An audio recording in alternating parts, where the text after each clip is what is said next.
At 11:40 on a Tuesday night, a toilet is going to overflow in a bathroom you have never stood in, and somebody's phone is going to ring. Who that somebody is and what it costs them to make the water stop is the whole ladder, because everyone uses one word for this: landlord. The same syllables cover the guy renting out his dead mother's condo and the fund that owns 80,000 houses across 16 states. Those two people are not doing the same job, they are not carrying the same risk, and they are not being paid by the same thing. There are 8 rungs here, and I want you watching for one specific moment as we climb. Somewhere in the middle, the math stops being about rent at all. Everything below that line is a job you gave yourself. Everything above it is a machine that prices itself off a number most tenants have never heard of. Let's start at the bottom, where almost every landlord in America actually lives. Level 1 is the accidental landlord, and it starts with a house you never intended to rent. You got married and moved into hers. You took a job in another state and the place wouldn't sell for what you owed. Your father died and left you the house you grew up in. Now there's a stranger sleeping in your childhood bedroom and sending you $1,450 on the first, and you feel two things at once that don't fit together: that this is free money and that you have done something slightly irresponsible. This is the most common landlord in the country by a wide margin. The Census Bureau's Rental Housing Finance Survey has consistently found that individual investors, regular people, not companies, own around 7 in 10 rental properties nationally. Most of them own exactly one. And at level 1, you have no idea what you're actually earning, because you're doing the wrong arithmetic. You're subtracting the mortgage payment from the rent and calling the difference profit. What that skips is the roof, which has a lifespan and is quietly using it up, the water heater with 11 years on it, the month between tenants. Property investors have a rough rule for this, that operating expenses eat roughly half of the rent over a long enough timeline once you count vacancy, repairs, taxes, insurance, and the capital items that only come due once a decade. So the $300 a month you think you're clearing is closer to nothing, and you won't find that out on a spreadsheet. You'll find it out in one bad February when a pipe splits behind a wall. Level 2 is the first one you bought on purpose, and it feels completely different because it was a decision. You ran the numbers. You've heard the old benchmark, the 1% rule, that a rental should bring in monthly rent worth about 1% of the purchase price, and you've noticed you can't find that anywhere near a city anymore. So you bought in a market 3 hours out where the number works, a $180,000 house renting for $1,600. You put 20% down because it's an investment property and nobody offers you the 3% a homeowner gets. Your rate is 3/4 of a point higher than a homeowner's for the same house, because the bank knows something you're about to learn. When money gets tight, people pay for the roof over their own head before they pay for yours. What level 2 really buys you is not cash flow. It's a set of legal facts. The IRS lets you depreciate a residential building over 27.5 years, which means you get to deduct a slice of the purchase price every year against income. A paper loss on a building that is, in reality, going up in value. Your tenant retires your mortgage principal for you at $50 or $60 a month, and that number grows every single payment while you do nothing. So you're being paid 4 ways at once, and only one of them shows up in your bank account. This is the moment most landlords fall in love with the asset. Also, the moment they stop noticing they're now on call.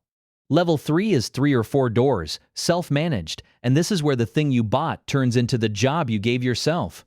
4 tenants means 4 rent cycles, 4 insurance policies, 4 sets of turnover, and something like a call a week. You have a plumber's number saved with a nickname. You know which unit's furnace makes the noise. You've had the conversation on your own porch on a Saturday about the $1,000 that came up short, and you have learned that you are not, in fact, a hard person. A professional manager will handle all of it for something like 8 to 10% of collected rent plus a leasing fee that runs half a month to a full month when a unit turns. And at 4 doors, that fee eats most of your margin, which is exactly why you don't hire one. So you keep doing it yourself, and the truth of level 3 is that the pay is fine, but you are earning it with your evenings. Level 4 is around 8 to 10 doors, and it's where the door you came in through closes behind you. The conventional mortgage system, the Fannie Mae side of it, the cheap 30-year money, permits a borrower up to 10 financed properties, and lenders get visibly less enthusiastic well before you get there.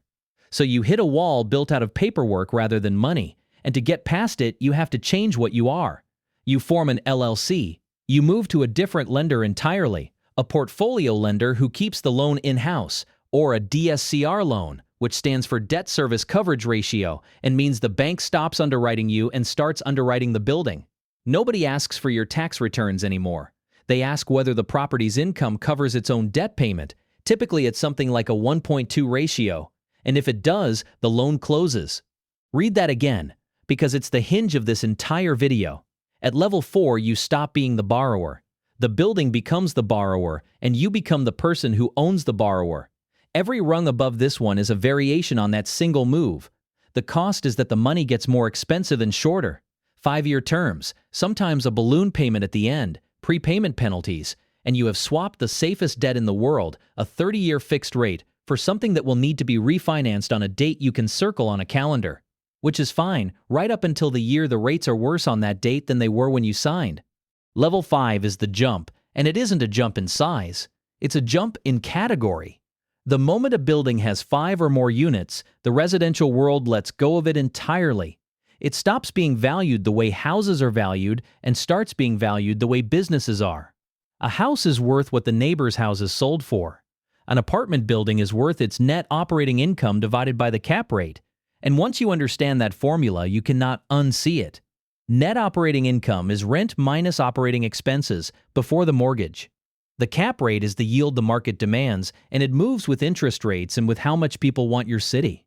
Here's what that does. At a 6% cap rate, every extra dollar of annual net income adds about $16 in change to what the building is worth. So you raise rent $75 a month across 20 units. That's $18,000 a year of new income. And if none of it leaks into expenses, you just created roughly $300,000 of value with a rent increase and some paint. Nobody at level 2 can do this.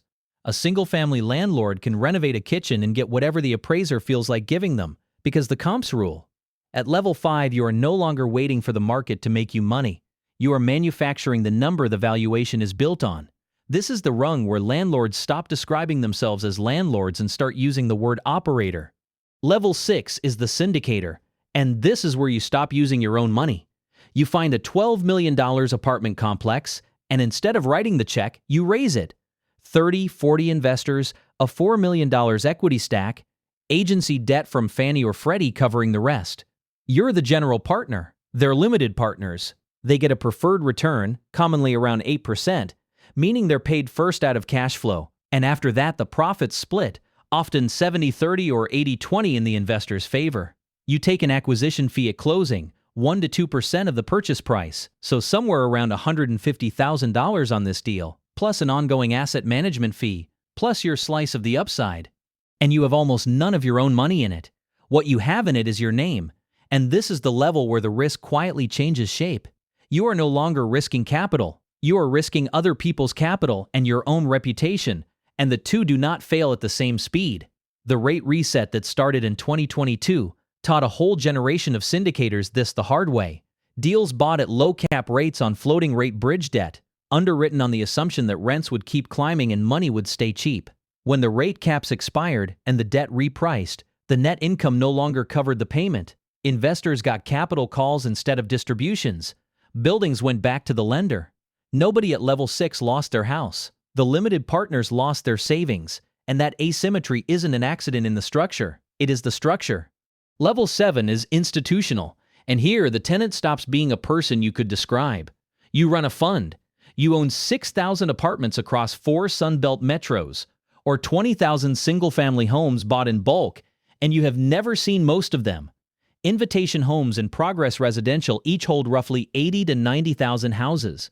Greystar manages something close to 1 million apartment units worldwide.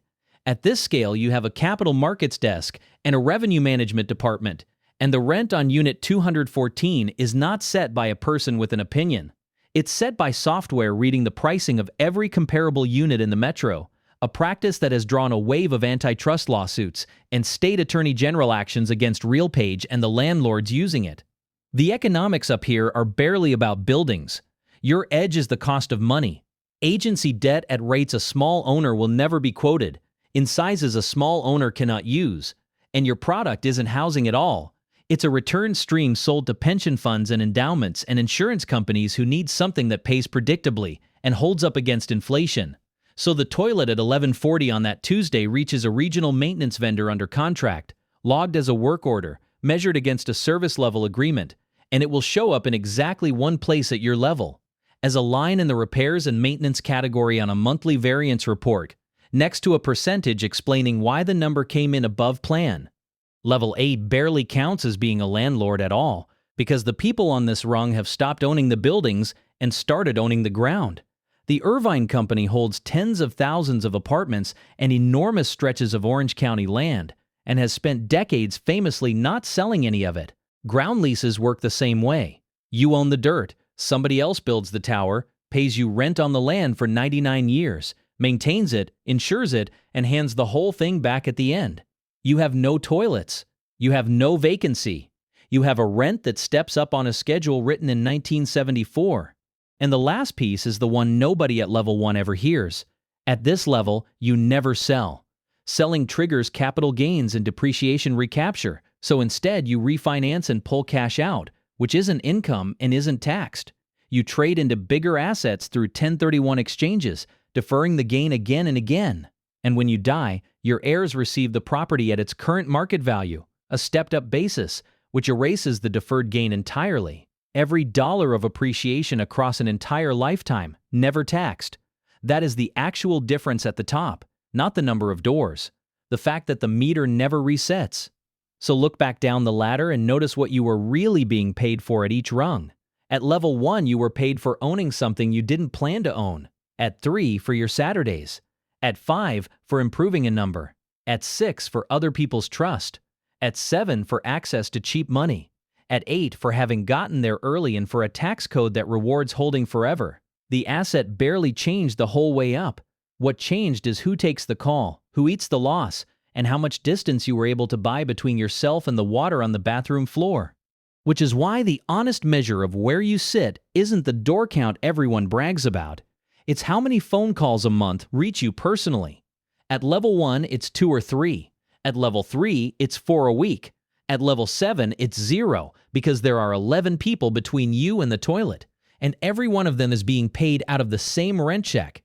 That rent check funds the entire ladder above the tenant, and nobody standing in that bathroom at 11:40 on a Tuesday is ever told how many rungs they're holding up. If this changed how you think about money, hit like and subscribe for more.